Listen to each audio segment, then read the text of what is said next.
सूअर का नाम लेना कैसा? बाज़ लोग कहते हैं सूअर और खिंजीर का नाम लेने से ज़ुबान नापाक हो जाती है।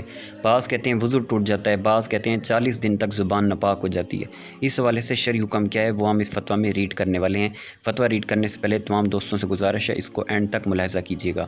चलिए अपना फतवा स्टार्ट करते हैं। सवाल, क्या फ़रमाते हैं उलमा कराम इस मसले के बारे में कि सूअर का नाम लेना कैसा, रहनुमाई फरमा दें।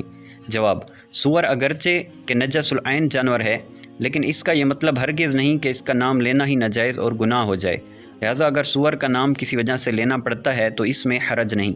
अलबत्ता ये ज़रूर है कि अवाम में इस हवाले से सख्त गलत फहमी पाई जाती है। बाज़ लोग ये समझते हैं कि सूअर का नाम लेने से वज़ू ही टूट जाता है। ये बात बिल्कुल गलत है, क्योंकि वज़ू टूटने के मखसूस असबाब हैं जो शरीयत ने वाज़ेह तौर पर बयान फरमा दिए, उनमें सूअर का नाम लेना कहीं शामिल नहीं। लिहाजा ये कहना कि सूअर का नाम लेने से वज़ू टूट जाता है बिल्कुल गलत बात है।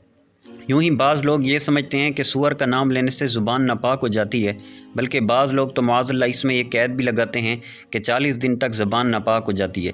ये बात भी बिल्कुल बेसरोपा है, इसकी कोई असल नहीं, क्योंकि ख़ुद कुरान पाक में एक से ज़ायद मकामात पर सूअर यानी खिंजीर का ज़िक्र मज़कूर है। लिहाजा ऐसी बेसरोपा बातों से बचना इंतहाई ज़रूरी है। कुरान में एक से ज़ायद मकामात पर खिंजीर का ज़िक्र आया है। चुनांचा एक मकाम पर इरशाद बारी ताला है, इन्नमा हर्रम अलैकुमुल मैतता वद्दमा वलहमल खिंज़ीर वमा उहिल्ला बिही लिगैरिल्लाह। तर्जुमा कंज़ुल ईमान, उसने यही तुम पर हराम किए हैं मुर्दार और खून और सूअर का गोश्त और वो जानवर जो गैर खुदा का नाम लेकर ज़िबा किया गया हो।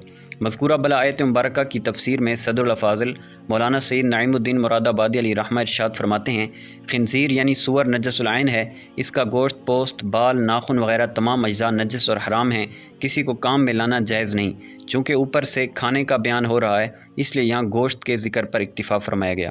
वल्लाहु आलम अज़्ज़ व जल व रसूलुहु आलम सल्लल्लाहु तआला अलैहि व आलिहि वसल्लम।